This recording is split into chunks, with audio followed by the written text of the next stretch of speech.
बिस्मिल्लाहिर्रहमानिर्रहीम। रब्बी ज़िदनी इल्मा। अस्सलाम वालेकुम डियर स्टूडेंट्स। आज हम एक्सरसाइज 12.1 के क्वेश्चन नंबर 4 के बाकी पार्ट्स करते हैं। 7 पार्ट्स हमारे हो गए थे। नेक्स्ट पार्ट है limit x tends to 0 cos ax minus cos bx over cos cx minus cos dx। अब हम इसको समझते हैं। पार्ट नंबर 8 है limit x tends to 0 cos ax minus cos bx over cos cx minus cos dx। अब हम इसको समझते हैं। देखिए यहाँ पे हमें कह रहे हैं लिमिट x टेंस टू 0। इसका मतलब है जहाँ हमारे पास x है वहाँ अगर हम 0 पुट कर दें, यहाँ पे भी 0 पुट कर दें, यहाँ पे भी 0 पुट कर दें, x की जगह यहाँ पे भी 0 पुट कर दें, तो 0 है वो 1 के साथ मल्टीप्लाई होगा तो 0 हो जाएगा। तो cos 0 हमारे पास 1 के इक्वल है।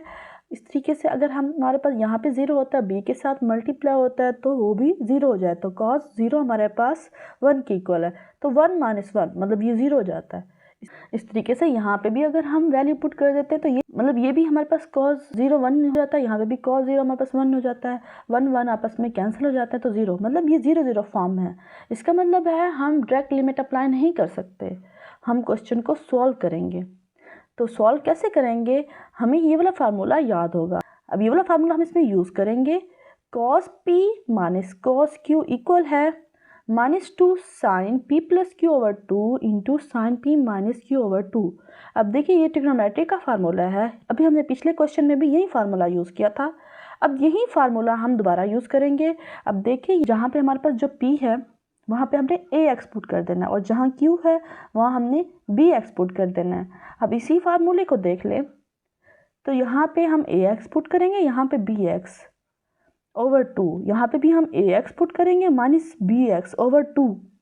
अब देखिए हमारे पास cos ax minus cos bx इस चीज़ के इक्वल है, हम पुट कर सकते हैं ना इस फार्मूले को यूज़ करके, तो हम यहाँ पे पुट कर देंगे वैल्यूज़ को। इसी तरीके से हम इस वाली cos cx minus cos dx में भी हम इसी फार्मूले का यूज़ करके यही वैल्यूज़ पुट कर देंगे। जहाँ हमारे पास p है वहाँ पे cx पुट कर देंगे, जहाँ पे q है वहाँ पे हम dx पुट कर देंगे। तो हमने यहाँ पे पुट कर दिया। देखिए हमारे पास -2 sine cx plus dx over 2 into sine cx minus dx over 2। अब हमने ये वैल्यूज़ पुट कर दी। अब देखिए इन वैल्यूज़ में से यहाँ पे भी x है तो हम कॉमन ले लेंगे, यहाँ पे भी x दोनों में है कॉमन ले लेंगे, यहाँ पे भी x कॉमन ले लेंगे और यहाँ पे भी x कॉमन ले लेंगे। और ये देखिए ये भी -2 है, ये भी -2 है, ये कैंसिल हो सकते हैं, इनको कैंसिल कर देंगे। फिर हम नेक्स्ट देखते हैं। अब देखिए हमने इसमें से x को कॉमन ले लिया। अब हमने एक फार्मूला पढ़ा था कि हमारे पास साइन थीटा ओवर थीटा और हमारे पास जो लिमिट होनी चाहिए थीटा टेंस टू 0। लिमिट हमारे पास theta tends to 0 sine theta over theta हमारे पास किस चीज़ के इक्वल होता है 1 के। अब देखिए यहाँ पे हमारे पास वैल्यू क्या है, हमारे पास यहाँ पे हमारे पास limit x tends to 0 sine a plus b over 2x। तो अब हमारे पास यहाँ पे ओवर के नीचे जैसे यहाँ पे थीटा है तो ओवर के नीचे भी वही वैल्यू होनी चाहिए ना जो यहाँ पे है। तो यहाँ पे हमारे पास होना चाहिए a plus b over 2x, यहाँ पे भी होना चाहिए। यहाँ पे लाने के लिए हम यहाँ पे भी ये वैल्यू लिखेंगे और यहाँ पे भी लिखेंगे, मल्टीप्लाई भी करेंगे और डिवाइड भी करेंगे। देखिए हमने मल्टीप्लाई भी किया डिवाइड भी किया, ये कट जाता है तो सेम फिर हमारे पास यही वैल्यू आ जाती है ना। तो हमने क्या करना है, हमने a प्लस बी ओवर 2 और x मल्टीप्लाई हो रहा है, देखिए यहाँ पे x मल्टीप्लाई हो रहा है तो हमने यहाँ पे इसको मल्टीप्लाई भी करना है डिवाइड भी करना है। तो फिर अब हमारे पास जो ये पूरी वैल्यू है ये हमारे पास 1 की इक्वल होती है और ये जो ये वाली वैल्यू है ये वैसे हमारे पास रह जाती है। ठीक है, इस तरीके से ये क्वेश्चन करना है। देखिए यहाँ पे भी हम मल्टीप्लाई और डिवाइड करेंगे a प्लस बी ओवर 2 फिर इंटू एक्स को, और यहाँ पे हम a minus B over 2 into X को मल्टीप्लाई भी करेंगे डिवाइड भी करेंगे, और यहाँ पे c plus D over 2 into X को मल्टीप्लाई भी करेंगे डिवाइड भी करेंगे, और यहाँ पे भी हम c minus D over 2 into X को मल्टीप्लाई भी करेंगे डिवाइड भी करेंगे। देखिए हमने यहाँ पे मल्टीप्लाई भी किया डिवाइड भी, मल्टीप्लाई भी किया डिवाइड भी, देखिए यहाँ पे सबके साथ किया। अब देखिए लिमिट है, लिमिट हम नोमिनेटर के साथ भी लिखते हैं, लिमिट हम डिनोमिनेटर के साथ भी लिखते हैं। ठीक है, और हमारे पास जो कांस्टेंट वैल्यूज़ हैं वो लिमिट से बाहर आ जाती हैं। देखिए हमारे पास ये जो कांस्टेंट वैल्यूज़ हैं वो लिमिट से बाहर आ जाएंगे। ये भी कांस्टेंट वैल्यू है, ये भी कांस्टेंट वैल्यू है, ये भी और ये भी। साथ में x कांस्टेंट नहीं है, x यही रहेगा। देखिए ये कांस्टेंट वैल्यूज़ हमने लिमिट से बाहर लिख दी। अब लिमिट को हम इसके साथ भी लिखेंगे, लिमिट को इसके साथ भी लिखेंगे, लिमिट को हम इसके साथ भी, लिमिट को हम इसके साथ भी लिखेंगे। देखिए सबके साथ लिमिट लिख दिया। और हमारे पास जो ये वाला x था, ये वाला x और ये वाला x आपस में कैंसिल हो गए। ये वाला x हमारे पास इस x के साथ कैंसिल हो गई। अब लिमिट हमने इन सब के साथ अप्लाई कर दी। अब देखें ये जो पूरी वैल्यू है हमारे पास 1 के इक्वल है, ये भी हमारे पास पूरी 1 के इक्वल है, ये भी हमारे पास पूरी 1 के इक्वल है, ये भी 1 के इक्वल है। तो हम इसको लिख सकते हैं 1 इंटू 1, 1 इंटू 1। तो इन सब की जगह हमने 1 पुट कर दिया, 1 पुट कर देंगे। अब देखिए हम इनको आपस में सॉल्व करते हैं। a plus B, a minus B, तो हम लिख सकते हैं a का स्क्वायर माइनस b का स्क्वायर, 2 टू द 4 तो लिख दिया। c का स्क्वायर माइनस d का स्क्वायर, ये 2 टू द 4 लिख दिया। अब देखिए ये 4 और ये 4 आपस में कैंसिल हो सकते हैं, कैंसिल कर दिया। तो हमारे पास क्या रहेगी value, a square minus b square over c square minus d square. तो ये इसकी लिमिट है। तो इसी तरीके से इसको सॉल्व करना था। नेक्स्ट पार्ट करते हैं। Limit x tends to 1 x का cube minus 1 over x square minus 1। अब ये इसको हम समझते हैं। देखिए हमारे पास लिमिट टेंड्स टू 1, अब यहाँ 1 पुट कर दें, 1 माइनस 1 0, 1 माइनस 1 0, तो 0 0 फॉर्म है। इसका मतलब हमने क्वेश्चन को सॉल्व करना है, डायरेक्ट लिमिट अप्लाई नहीं करना। हम x के क्यूब को लिख सकते हैं ना, x का क्यूब माइनस 1 का क्यूब, क्योंकि 1 है इसके ऊपर, तो कोई भी अगर पावर होगी तो 1 ही कहलाएगा ना, तो इसको भी हम लिख देंगे 1 का क्यूब। अब यहाँ पे x का स्क्वायर माइनस 1 का स्क्वायर, ठीक है, इस तरीके से हम लिख देंगे। अब सॉल्व करते हैं। हमारे पास a का क्यूब माइनस b का क्यूब किस चीज़ के इक्वल होता है, a माइनस बी, ए का square plus A B plus B का स्क्वायर। तो हम यहाँ पे लिख सकते हैं ना, x का क्यूब माइनस 1 के क्यूब को लिख सकते हैं x माइनस 1 x का स्क्वायर प्लस x प्लस 1, और इस तरीके से x के स्क्वायर माइनस 1 के स्क्वायर को लिख सकते हैं x माइनस 1 x प्लस 1। अब देखिए x माइनस 1 आपस में कैंसिल हो जाएंगे, तो अब हम इसको सॉल्व करते हैं। देखिए अब हम लिमिट अप्लाई कर देते हैं। यहाँ पे 1 का स्क्वायर प्लस 1 प्लस 1, तो किस चीज़ के इक्वल होगा, 3 के। 1 प्लस 1 तो 2, मतलब 3 ओवर 2, तो ये इसका आंसर है। नेक्स्ट क्वेश्चन करते हैं। Limit x tends to 3 x square minus x log x plus 3 log x minus 9 over x minus 3। अब हम इसको सॉल्व करें। यहाँ पे क्वेश्चन को समझते हैं कि हम यहाँ पे लिमिट अप्लाई कर दें। देखिए ये हमारे पास यहाँ पे 3 अप्लाई कर देते हैं। क्या हमारे पास आता है, 3 3 ज़ा 9, प्लस का 9 और ये 9 आपस में कैंसिल हो जाएगा। और अगर हम यहाँ पे 3 अप्लाई करते हैं, यहाँ पे भी 3 और यहाँ पे भी 3, एक माइनस का एक प्लस का, और यहाँ पे भी 3, तो ये भी आपस में कैंसिल हो जाते हैं। यहाँ पे भी 3 माइनस 3, तो ये हमारे पास क्या आएगा, 0 और 0 फॉर्म।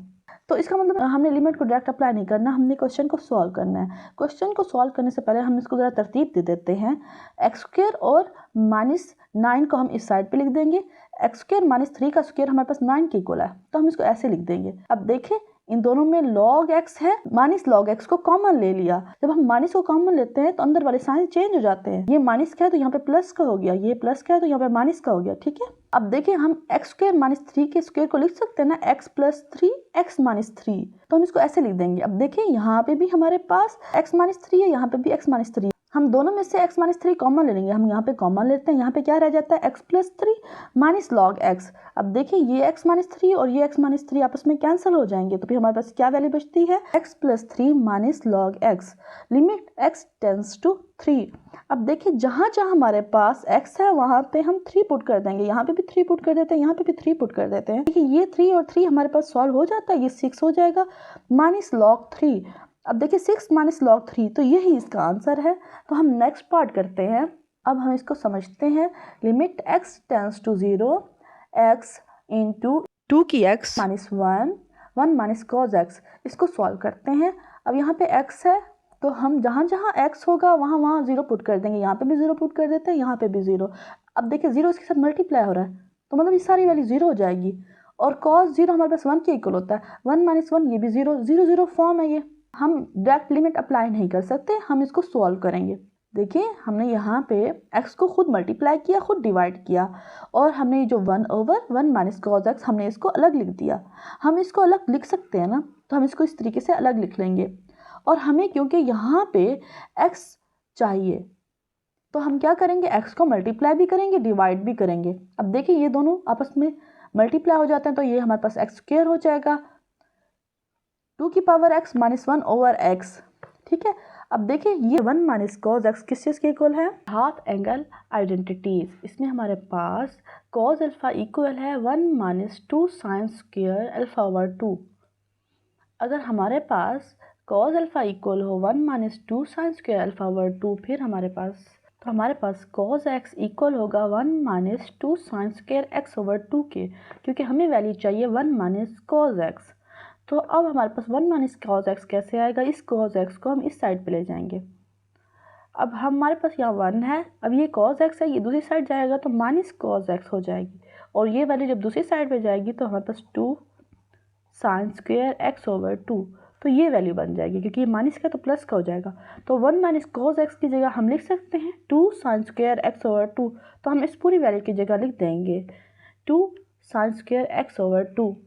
हमने यहाँ पे x को मल्टीप्लाई भी किया था, डिवाइड भी किया था, ठीक है, क्योंकि हमने यहाँ पे ओवर के नीचे x लाना था। तो अब हम लिख सकते हैं एक्स स्क्वायर इंटू 2 की power x minus 1 over x। अब देखें ये जो लिमिट है वो इस एक्स स्क्वायर के साथ भी अप्लाई हो रही है, इसके साथ भी लिमिट अप्लाई हो रही है, ये तीन वैल्यूज़ के साथ लिमिट अप्लाई हो रही है, ठीक है। अब देखिए अगर हम इसके साथ लिमिट अप्लाई करते हैं तो अब हमारे पास यहाँ पे इन दोनों का आपस में मल्टीप्लाई करते हैं तो ये एक्स स्क्वायर है। अब हमारे पास जो ये वाली वैल्यू है ना वो हमने एक साइड पे लिख दिया, और ये हमारे पास 1 over 2 sine square x over 2, और जो लिमिट है वो इन तीनों के साथ अप्लाई हो रही है। तो हम लिख सकते हैं, यहाँ पे भी हम लिमिट लिख देते हैं x टेंड्स टू 0, और यहाँ पे भी हम लिमिट लिख सकते हैं, तो हम लिमिट लिख देंगे x टेंड्स टू 0, क्योंकि जब मल्टीप्लाई होता है तो क्या होता है कि लिमिट को हम सबके साथ लिख सकते हैं, तो लिख देंगे। अब देखिए हमारे पास जो ये वाली वैल्यू है ना, तो यहाँ पे हमारे पास एक फार्मूला यूज़ हो रहा है। अब देखिए ये हमारे पास एक इम्पॉर्टेंट फंक्शन है, limit x tends to 0 ax minus 1 over x equal है log a बेस में e। ये एक इम्पॉर्टेंट फंक्शन है, हमने पिछले लेक्चर्स में इसको डिटेल से स्टडी किया है। अगर हमारे पास लिमिट अप्लाई हो रही हो, x टेंड्स टू 0 हो और a की power x minus 1 over x हो, तो हम लिख सकते हैं log a बेस में e। तो फिर हमारे पास लिमिट x टेंड्स टू 0 2 की power x minus 1 over x, तो हम इसको भी लिख सकते हैं log 2 बेस में e। यही फंक्शन हमने यहाँ पे यूज़ करना है। अब हमारे पास जो कांस्टेंट वैल्यूज होंगी वो लिमिट से बाहर चली जाएंगी। अब देख तो हमारे पास यहाँ पे 1 ओवर 2 ये हमारे पास कांस्टेंट है, तो ये लिमिट से बाहर आ जाएगा। तो यहाँ पे भी हमने लिमिट अप्लाई की हुई है x टेंड्स टू 0, और जो 1 ओवर 2 है वो लिमिट से बाहर मैं यहाँ लेकर आई, ठीक है। ये हमारे पास एक फंक्शन था कि लिमिट अप्लाई हो रही हो तो ये हमारे पास इक्वल होता है इसके, यहाँ पे हमारे पास लिमिट अप्लाई हो चुकी है, ठीक है।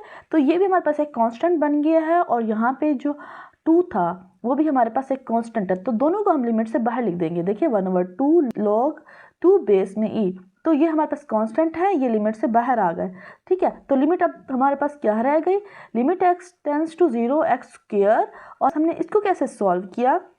अब हम इसको समझते हैं कि हमारे पास यहाँ पे साइन x ओवर 2 का स्क्वायर हम इसको लिख सकते हैं, तो हम इसको लिख सकते हैं साइन x ओवर 2 का स्क्वायर।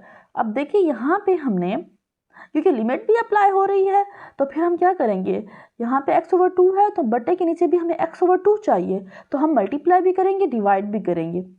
हम इस स्क्वायर के अंदर ही ये वैल्यूज़ को मल्टीप्लाई और डिवाइड करेंगे, क्योंकि कट जाती है तो सेम हमारे पास वैल्यू रह जाती है, ठीक है। तो हम इसको लिख सकते हैं। अब देखें ये वाली वैल्यू तो हम सेम रखेंगे इसको, लेकिन जो हमारे पास ये वाली वैल्यू है इसको बाहर ले देंगे स्क्वायर से, तो फिर लिखेंगे x का स्क्वायर ओवर 4, इसको बाहर लिख देंगे। अब देखिए लिमिट हम अप्लाई कर रहे हैं, लिमिट बटे के नीचे भी अप्लाई करते हैं और लिमिट जो है ना हम ऊपर भी अप्लाई करते हैं। अब यहाँ पे अगर लिमिट अप्लाई होगी तो ये पूरी वैल्यू 1 के इक्वल होगी। देखिए ये limit x tends to 0 x square इसके साथ मल्टीप्लाई हो रहा है, तो हमारे पास over limit x tends to 0 sine x over 2 over x over 2, फिर इसका स्क्वायर। लिमिट जो है ना फंक्शन के साथ लिखी जाती है, तो यहाँ पे फंक्शन के साथ लिख देंगे और इस पूरी स्क्वायर, और यहाँ पे भी इसके साथ भी लिमिट अप्लाई कर देंगे, limit x tends to 0 x square over 4। अब देखिए ये पूरी वैल्यू हमारे पास 1 के इक्वल है, इसकी जगह 1 लिख देते हैं। Limit x tends to 0 x square over limit x tends to 0 x square over 4। अब देखिए यहाँ पे भी लिमिट x टेंड्स टू 0 है, यहाँ पे भी लिमिट x टेंड्स टू 0 है, ये ओवर है ना, तो हम इसकी एक लिमिट भी यहाँ पे लिख सकते हैं। तो फिर हम इसको लिखते हैं 1/2 log 2 बेस में e limit x tends to 0 x square over 4। अब देखिए ये अगर हम बटा ख़त्म करते हैं तो ये वैल्यू उलट जाएगी, तो हमारे पास क्या आएगी 4/x²। और ये x² इस x² से कैंसिल हो जाता है तो फिर 4 रह जाता है। 4 क्योंकि हमारे पास कांस्टेंट है वो लिमिट से बाहर चला जाएगा। देखिए 4/2 log 2 बेस में e, तो यहाँ पे क्या रहेगी हमारे पास 1 रह गया। लिमिट x टेंस टू 0 यहाँ पे 1। अब कोई 1 के साथ लिमिट लें तो वो 1 ही होता है, तो यहाँ पे 1 ही आएगा। तो अब हमारे पास क्या आंसर आता है, ये 2 इस 4 के साथ कैंसिल हो जाएगा, तो हमारे पास क्या वैल्यू आती है 2 log 2 बेस में e। तो हम इसको लिख सकते हैं 2 log 2। तो ये हमारे पास इसका आंसर है। आज हमारा क्वेश्चन नंबर 4 कंप्लीट हो गया है। अभी के लिए इतना ही। नेक्स्ट क्वेश्चन हम नेक्स्ट वीडियो में देखते हैं। Thanks for watching.